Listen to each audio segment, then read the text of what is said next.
If you're looking for pound the best home health and beauty fragrance products, you need to go to ashkickin.com.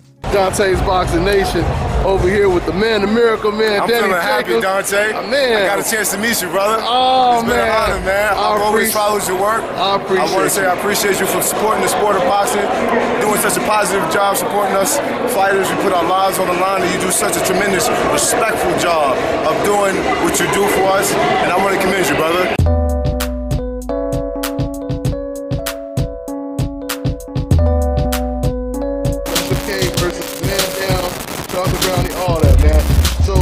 Did you expect it to be this much buzz for this fight, Johnny Nelson? Yeah, without a doubt, because you look at the American media that's come over with Errol Spence. They don't do that for anybody. Yeah. They do that for their men. They think that's going to go back with the jewels, go back with the jewelry. So Errol Spence is very confident, expecting individual in his team.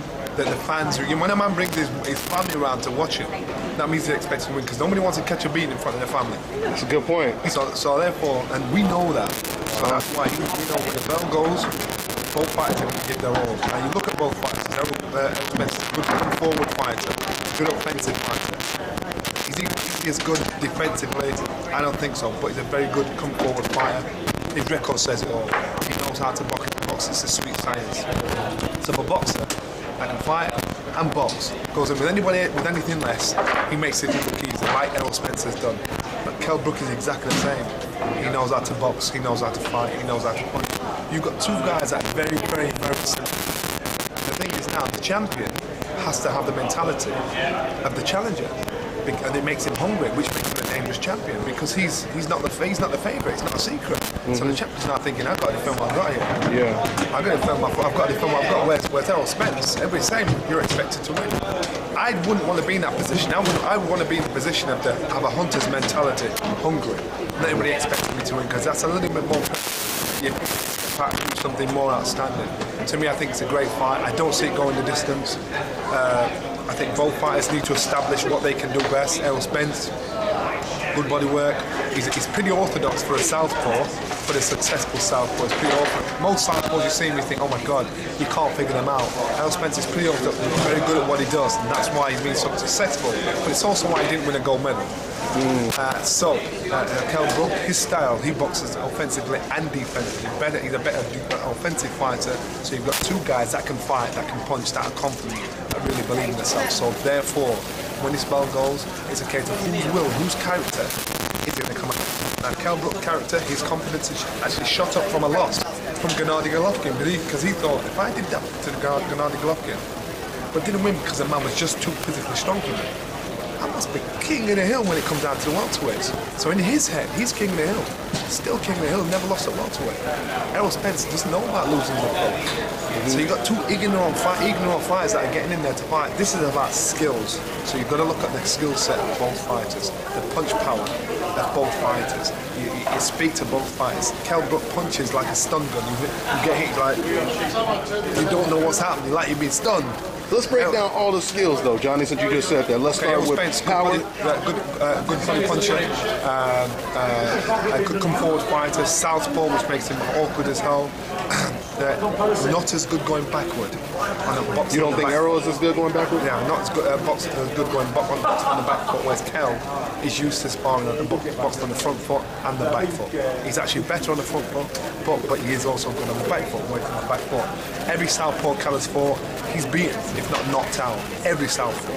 Whereas most guys can't figure southpaws out, and that's because Kell is from a gym where it's full of switch hitters, southpaws, orthodox fighters. You're born with them. I know, I was from that gym. So southpaws ain't nothing to you. You know, you can switch yourself. So Errol Spence, when he gets into the southpaw, it's not very often. You know, so it's something new to him. So don't be surprised if Kell Brook switches southpaw at points way through his fight, and Errol Spence goes back to corner thinking, what just happened there?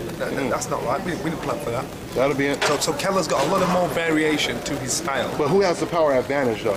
Kell Brook, without a doubt. Kell Brook? Without a doubt. I know, because I've seen this boy train. I've seen him in the gym. I've seen him. He can take a shot as well as give a shot. Is he hurting sparring partners? He's hurting sparring partners. Jamie Cox, this guy, has been knocking out world champions as a sparring partner at super middleweight. Kell Brook used him for a sparring partner for this fight. and only because of the power, because of the southpaw style, because of the height and the reach. But still, Kell dealt with him, and dealt with him well. And I'm telling you, there's certain world champions that are out there, current world champions that spar with Jamie Foxx. And Jamie Foxx has knocked them out, has put them down, has dealt with them. So Kell has used big, small, short, fat, long, all shapes and sizes of people to spar with in preparation for this. No stone left unturned. To me, the biggest fear was the weight. So if he hasn't done that right, Spencer wins hands down. If he has done that right, I'm going Kell Brook, hands down. Yeah. So, are you slightly leaning towards Kell Brook, or you kind of going back and forth? No, of course I'm leaning towards Kell Brook because I know what he's capable of doing. My only fear is if he hasn't done the weight right, so he's got the energy, he's got the strength, he's got the speed, he's got the snap, that he can't afford to be below par in this fight. If he's below par 1 iota, then Errol Spence wins. Okay. If he's done everything right, everything correct in preparation for this, I say Kell Brook without doubt. Now, Kell Brook, Errol Spence, he told me exactly what he said. He said that motherfucker look big. That's what Errol Spence said about Kell Brook. Wait till after the wave. Wait till after the wave, because Kell look. To me, in my head, shouldn't be welterweight. It should be like middleweight. It should be a middleweight because this boy is huge. And it's naturally huge. God knows how he makes the weight. And he's so successful at it. Yeah. So you look at him, imagine getting hit like that. Round after round after round, accurate. On point, speed. And I know, I see in the gym, I see the guys he works with. You know, and so what I'm saying for Errol Spence, he needs to depend on skill. Don't try and outfight him. When you say to Kell Brook, come and meet me in the ring, that reminds me of Mike McCallan saying to Harold Graham, meet me in the ring, because he didn't want him to run. I think Errol Spence has got to depend on that southpaw skill and use his brain more than brawn, because if he's going to match Kell Brook for brawn, Brook knocks him out. Do you think Kell Brook is going to try to fight him the way he fought Sean Porter? No, not at all. Completely different fight. Completely different fight. Sean Porter, he fought fire with fire on Sean Porter. Sean Porter's style is horrible. That's why he's been so successful. So you got he fought fire with fire, and it was a big gamble which paid off. But the next fight, when he fought Gennady Golovkin, he boxed a completely different fight. We saw him boxing well on the back foot. We saw him on the skill front. But Gennady Golovkin was just too physically strong. When a man's hitting you in the head and breaking the bones in your head, and you still want to fight, there ain't nothing you can do. There's nothing if I'm hitting in your head and you're breaking that bone back, he's just too big, too strong. Okay. But Kell showed some skill. Kell showed some speed, some accuracy. He showed some release in the defense of Gennady Golovkin. To me, that was the beginning of the end of Gennady Golovkin. So now everybody thinks, oh my God, this guy is beatable. That's because of Kell. And that's only a short window of what you've seen of his ability. So why would Kell be afraid or even doubt Errol Spence? Because nobody wants to get him with Gennady Golovkin, even people at his own weight. So why would Kell even think twice about this guy here? But you don't think Golovkin is just a little bit more one-dimensional? Yes, he is. Compared to But you know this man, if he just flicks you on your chin, you get his breaking. You know, so Kell knew he had to stay on point. But Gennady Golovkin, he's been successful all the way through. He's always found a way to win. You know, but and Errol Spence, he's been successful. But what I'm saying is, Errol Spence, this is new to Errol Spence. Anybody account for who's strong, who can fight, who's confident, who expects to win. For Kell Brook, he spars with southpaws almost every day of the week. So this ain't new to him. You know, what's new to him is him being an underdog as world champion. Yeah. You think, all right, let's play this game. In his own backyard. That's got to pump him up, right? But in Yorkshire, you know, I know the crowd, if you're a real professional, it shouldn't make a difference. When you hear that crowd out here, it's like being in a gladiator's pit. And you think, oh my God, this can be intimidating. But if you're a fighter, it don't make no difference. You can fight anyway. It's the first time Sean Porter's boxed, Errol Spence's boxed out of the States as a professional. Yeah. So therefore, now he's got to travel. You've got to go through certain experiences to get wisdom. This is going to be one of those experiences where he gets wisdom. Kell Brook said Errol Spence will be a world champion, but this fight is just a little bit too early for him. But he will come again. This is what Kell Brook said.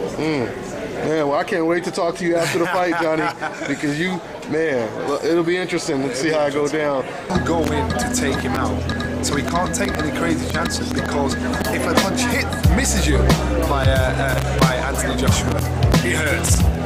You know, so he can't afford to get hit. So I think that is going to be an amazing fight. I think it'll probably be early next year if he doesn't, and it's something really important. All right, thanks for your time. Like I said, I look forward to talking to you after the fight. Thank you, Johnny. All right, Johnny Nelson, guys. Hi, you're watching Dante's Boxing Nation.